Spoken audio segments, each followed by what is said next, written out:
Olá, seja bem-vindo ao dia 23 da nossa jornada de leitura bíblica Mostra-nos o Pai. Nós estamos, então, hoje finalizando o livro de Gênesis. Para hoje são os capítulos de 48 até 50. E nós vemos aqui no capítulo 48 a graça que Jacó teve de abençoar os filhos de José. Ah, imagina, ele que nem esperava ver José vivo, ainda teve a graça de ver os filhos de José. E ele toma os filhos de José como seus, né? Então ele fala assim: olha, estes filhos a partir de hoje são meus. E eu amo a questão assim da força da palavra, que nós deveríamos tomar mais cuidado com o que nós falamos. Porque Jacó falou: não, a partir de hoje eu tomo os dois como meus filhos. Então é como se ele tivesse perdido José. José morrido, José ressuscitou, mas agora ele ainda tinha a bênção dupla também de estender, de tomar Manassés e Efraim como seus. No capítulo 49, ele chama seus 12 filhos e abençoa de um por um, né, dando uma bênção. E de novo, né, quero falar sobre a bênção do pai sobre o filho. Profetize, abençoe seus filhos no temor do Senhor, né? Porque o que eu acho maravilhoso é que os filhos, uma vez que eles tinham essa bênção dos seus pais, não havia dúvida de que aquilo aconteceria, a voz profética dos pais. Então, profetize coisas boas sobre os seus filhos, porque de repente as ruins estão aí acontecendo porque você profetizou, porque você amaldiçoou seus filhos. Ou você está carregando maldição dos seus pais. Então, quebra isso no nome de Jesus, porque Deus ele só quer realmente nos abençoar. E é uma bênção. A vida com Jesus é maravilhosa. E aqui no capítulo 50, no final, depois que José não, perdão, depois que Jacó abençoa todos eles, Jacó morre, como Deus disse que aconteceria.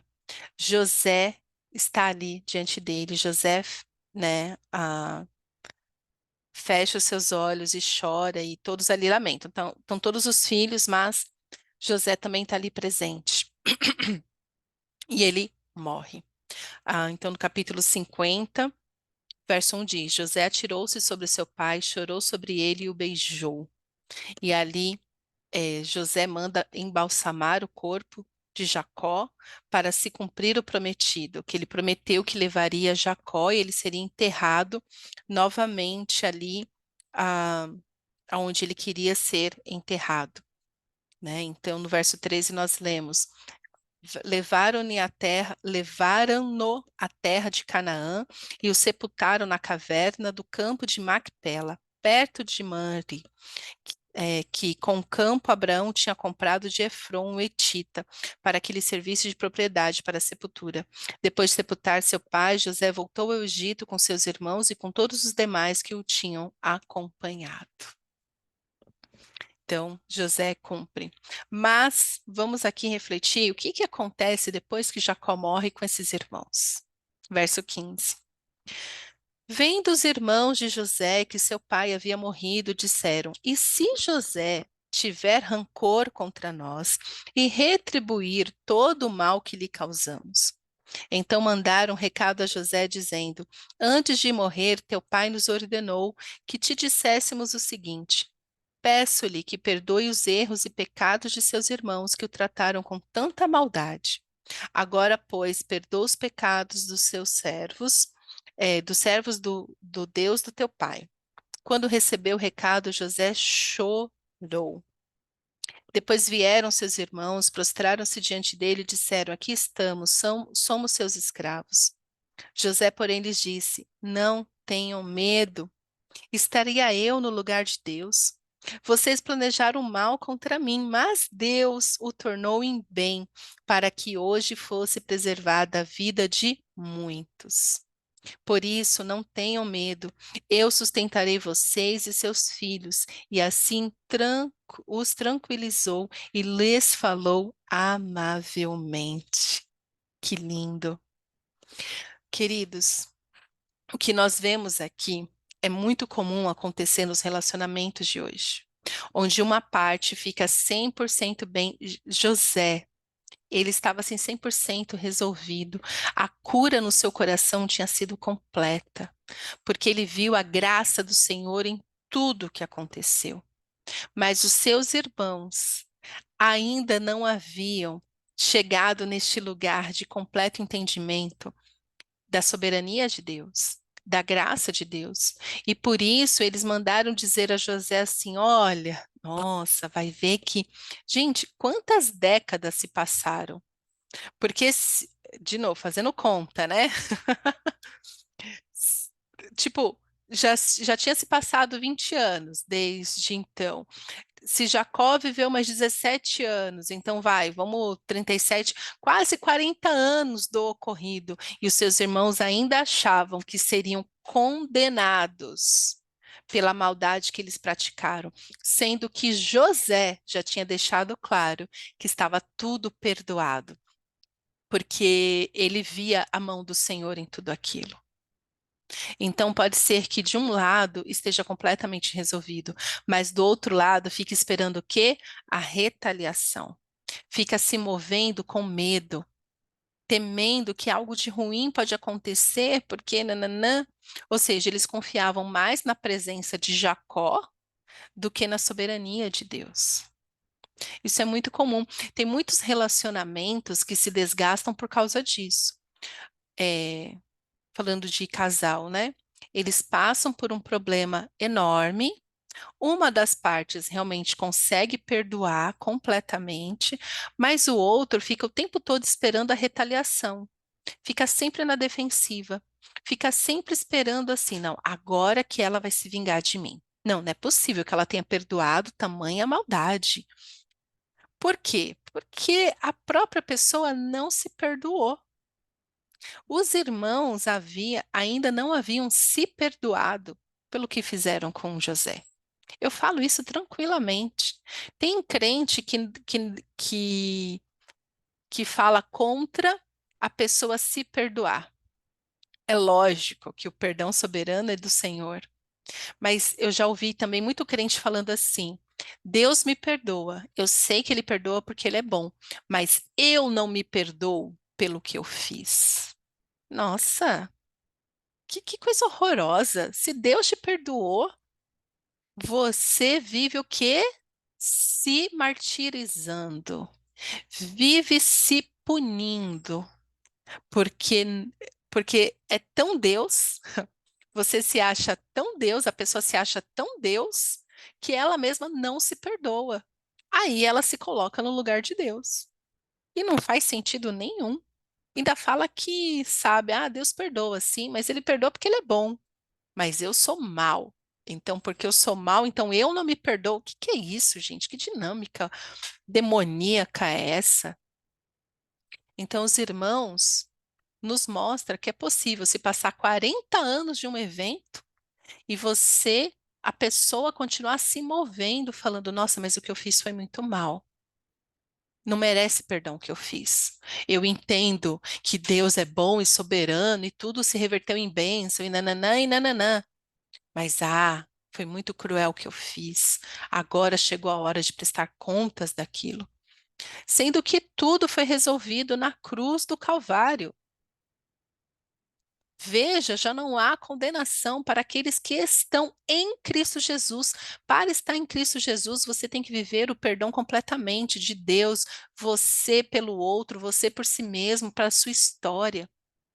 Perdoe a sua história, entenda a graça do Senhor na sua vida, mesmo quando você agiu de uma maneira má, mesmo quando você agiu pela sua ganância, pela sua vaidade.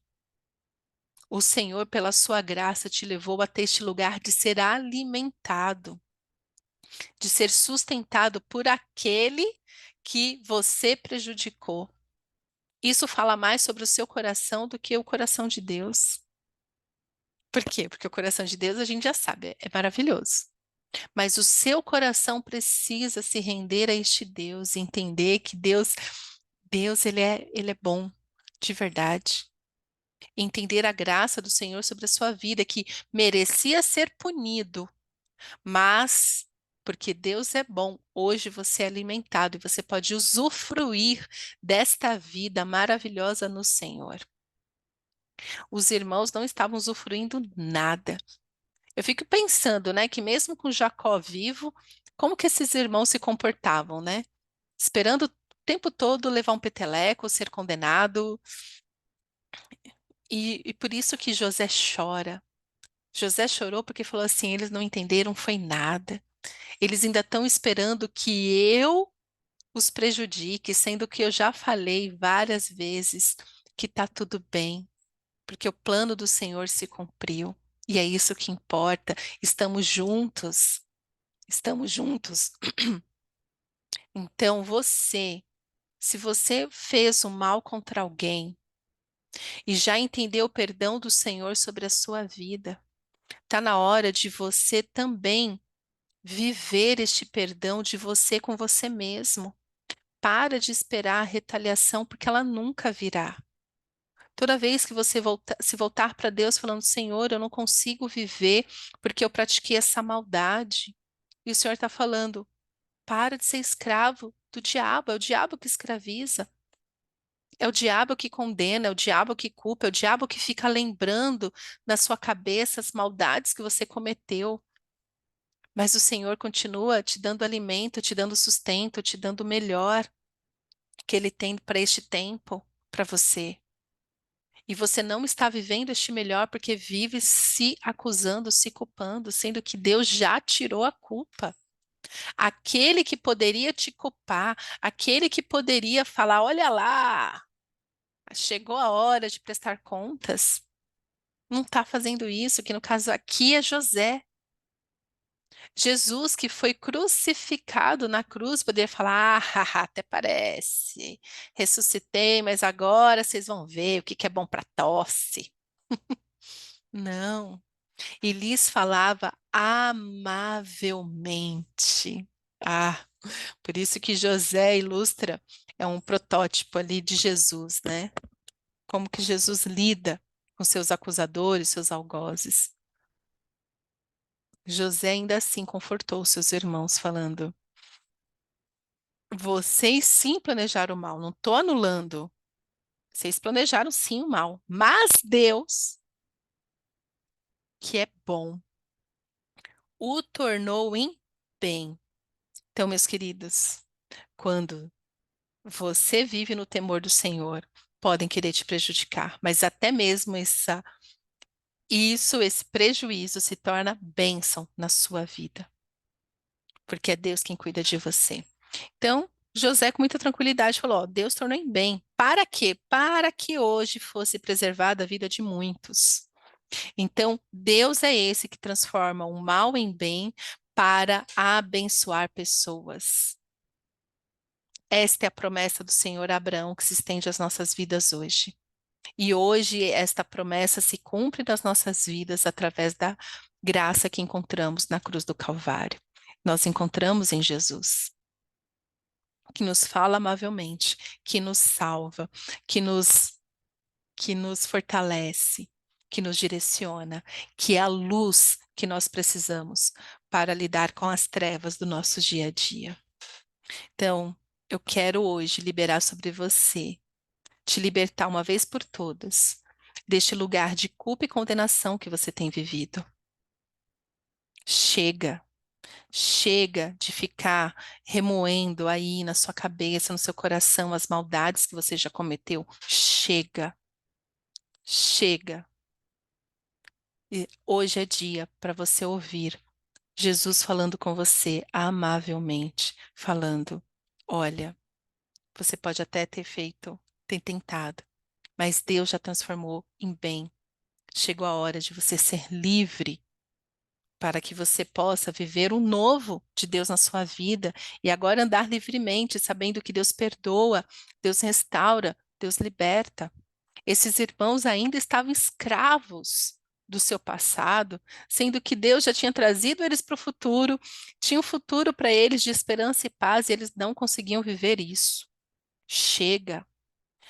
e você pode estar vivendo exatamente isso. Chega, chega de viver atormentado pelas mentiras de Satanás. Deus já te trouxe para este lugar de bênção. Está na hora de você viver todas as bênçãos que o Senhor tem para a sua vida. E viver este ano de 2024 de uma maneira diferente. Chegou a hora de você viver este ano, estes dias, na liberdade para a qual Jesus te conquistou. E viver todas as bênçãos. A obra do perdão que Cristo nos dá na cruz é completa.